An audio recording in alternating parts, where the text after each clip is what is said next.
Hello and welcome to this video and to July's book review, where it's been another decent reading month, but we are still eluding the magical 5-star. I think I'm just a bit stingy with them. It really does have to be something special, and often it's a book that I originally rate 4.5 and then think about forever and bump up. But we have 6 books to talk about today, so we may as well get into them. So the first book I read was actually the book club pick for July, and that was The Wedding People by Alison Espach. This is a book that was on my radar anyway. I did want to read it at some point just because so many people with really varying reading tastes have enjoyed it. So I figured it would be one that possibly I would as well.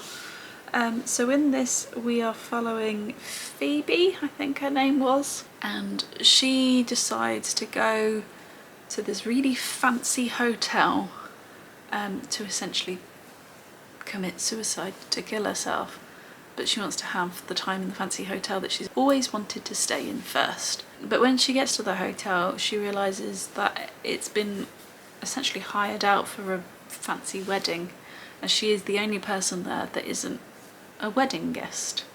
And it goes from there across a few days of this wedding, which, why would you want a wedding that lasts like a week? But that's another thing. I felt this one took a little bit of time to get into, but once I was really hooked. To say I gave it 4 stars, and I don't know whether that's because I was feeling a little bit slumpy and everything was taking a little bit of time for me to read. Sorry, I'm just also checking on my child. So I don't know whether it was just after completing the reading challenge everything sort of dipped slightly, and I don't know whether I was in that bit still, or whether the book did just take a bit of time to get into, because it does have a very sort of gentle pace to it at the beginning particularly, and then it builds up as she gets to know people more. So I feel like it was a deliberate thing, but I don't know. But I did find that a little bit tricky at first. I really enjoyed our cast of characters and how they fit together or didn't fit together and all of that kind of thing, and their dynamics and the conversations that she was having one-on-one with each of them. But I found too many of them began with P. There were too many female P characters that I got confused with who was who. Because we had our main character called Phoebe, the receptionist I think had a P name, I think the bride's mum had a P name, and it just all got a bit much with that. And yes, okay, it's quite a hard topic. It also covers things like loneliness, grief, all of that kind of stuff, which could be a bit morbid, to be honest, but it actually had a lot of light to it. There's also themes of, you know, like second chances, starting over, but a lot of the situations quite amusing. So it's, although the subject matter is pretty dark, the book is not, is what I would say. And I can understand why this is appealing to lots of people from differing sort of genres of reading. I really did enjoy it. It was a good one to get teeth into. There was quite a lot to discuss with the book club as well. One of the questions was, were you more like Phoebe or Lila, who's the bride, who's a bit bridezillary? My answer was probably in public I'm like Phoebe, but with my husband I'll probably be like Lila, and they all found that pretty amusing. But yeah, there's a lot of light and shade to it. It was a good book, and yeah, definitely worth picking up. The next book that I read is also worth picking up, and that is The List of Suspicious Things by Jennie Godfrey. This was actually recommended by someone at the book club several months ago, and I got it for my birthday, and I gave this 4.5 stars. I feel like this is a really clever concept for a book, because we are following Niv, who is a about 11-year-old girl living in Yorkshire at the time of the Yorkshire Ripper. She hears that her dad wants to move them down south, so she takes it upon herself to start making a list of suspicious things in her neighbourhoods, that's places, people, or whatever, so that she can help find the Ripper. And I find it fascinating that the concept of this book came because Jennie Godfrey's dad worked with the Yorkshire Ripper, obviously not realising who he was until it all came out in the press.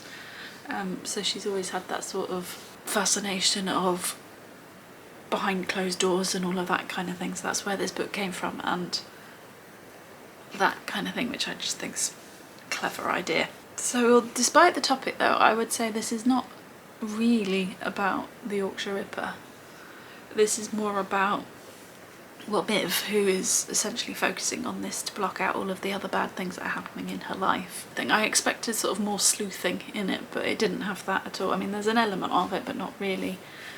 It's more about understanding the community alongside this event that's happening and how they cope with it and go through it. Obviously most of it is told through Miv, but we do get snippets of other people, and I liked those perspectives, and adding that sort of adult layer to it. And it's not the fastest paced book in the world, but I was intrigued throughout and wanted to know what was going to happen and where she was going to take it next and that kind of thing. Obviously it being Yorkshire, there were little elements of Sheffield in here, so I'm not from Sheffield originally, so I don't always get the references, but some of them I did from this one.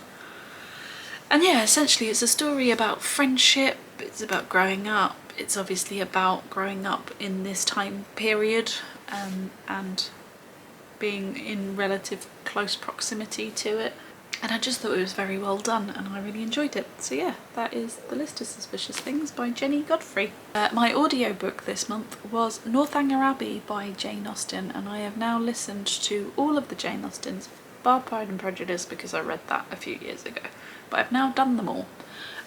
So Northanger Abbey is the shortest of the books, and actually one of the better ones for me, not because of the length, but maybe it helps because it's a bit more condensed. But I preferred the sort of story to it, for want of a better word, because essentially a lot of Jane Austens are all the same and they follow the same thing. But this one I gave 3.5 stars, and it will probably sit third on my list of Jane Austen novels. I like the fact that Catherine likes to sort of novelise her life. She's really into fiction, and then has a habit of thinking of her life in terms of a novel, which I quite enjoyed. The dynamics between suitors and our main character and the friendships and our main character were just a lot more interesting. I think it was Persuasion that I said it's just a list of names and where they've been. We don't have that with this one, which is good. So which meant it didn't drag quite as much. And I like the naivety of our main character. She is a young lady, young girl, sort of newly teens into the marriage mart, that kind of thing. So I think her naivety in it is applicable to it. So yeah, don't have a huge amount to say about it.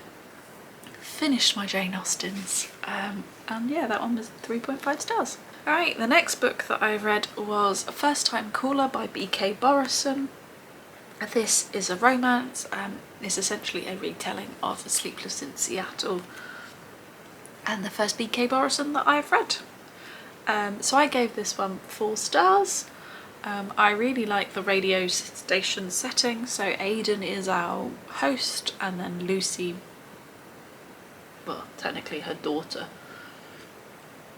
rings up the Heartstrings romance show to get her mum out a bit more. So when Lucy ends up going onto the show, and there's like a segment of her trying to find love, and obviously with it being a romance and Sleepless in Seattle, I'm sure you'll know where this is going. But the main thing, the reason why I liked the whole radio station thing, is that between each chapter you get a snippet of the radio show, which I really enjoyed, and they do add quite a bit to the story. I think I'm talking too loud because Eloise isn't fallen asleep yet. I like Lucy and Aidan as characters. I thought they were flawed enough but also believable enough as a couple, and how they came together. There is a third act breakup, but it feels slightly more adult than a lot of romances I've read recently. They do seem to talk a little bit more. There's a bit more communication there, which is always appreciated, because that is the bit that irritates me. There is some sort of spicy scenes, some smut in this, but it didn't cringe me out again as other scenes have. And I really like the sort of dual POV, so we get both Lucy and Aidan's perspective, which just adds a whole other layer to a romance to me. I really like having 2 perspectives in a romance, because then you see the relationship from both sides. And also I find that if they are having like an irritation, you get a better, well-rounded view of it. which helps for me. And I enjoy that Lucy is a mechanic, so she doesn't have a traditionally female job, which again is not something that happens a lot in fiction. Often they are, you know, media or PR or teachers or whatever. So her being a mechanic I think is quite refreshing. With all romances I'm finding at the moment though, it's the people around them the thing that I like best. I'm finding that a lot with books in general, that the main characters I'm like, about. I mean, I wasn't about them, I liked them. They had some funny banter and some good back and forth with each other. But the people around them always make the story for me, and I liked them. It also helps that she had a daughter, and I think that dynamic in a book for me particularly, certainly now I'm a parent, really helps. And yeah, the setup of their family and things like that, I just really enjoyed how it was done and put together. Definitely want to read some more B.K. Borison. I may have one on the way. So I want to pick up the next book in because it's an interconnected romance series called Heartstrings. So I want to pick up the next one, which I think is called And Now Back to You, and follows Aidan's friend, the weatherman. I think that's what it is. But I really like B.K. Borison's writing style. I like the way she put the novel together. I say the smart didn't make me cringe. So yeah, 4 stars. Enjoyed it a lot.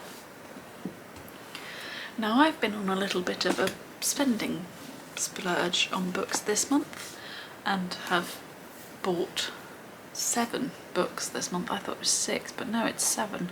Largely because I need to get the ones for book club, and they're so popular, the books that they've picked, that I can't get them in the library, and as my Kindle is ancient I can't get it on there because they've stopped doing that for some irritating reason.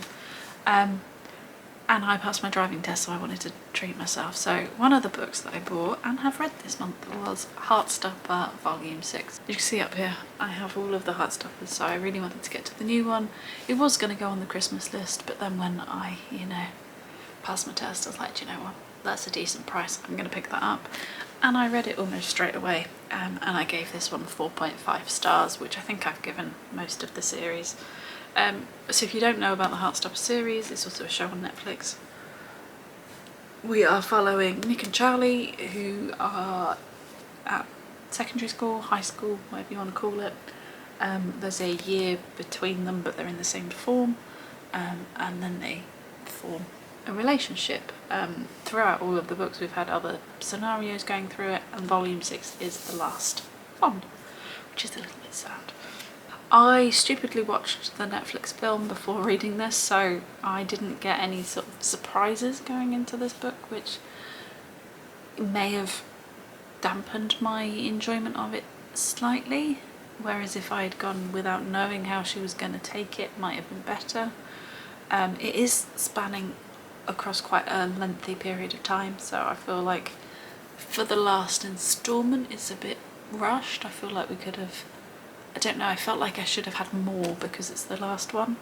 But that being said, I still really like Nick and Charlie and their relationship and how the rest of the gang form it. Again, the characters around them make it for me, and how they're navigating that sort of end of school, starting university for Nick, and say not Charlie because he's got another year, and how they're thinking about what their relationship's going to do and that kind of thing.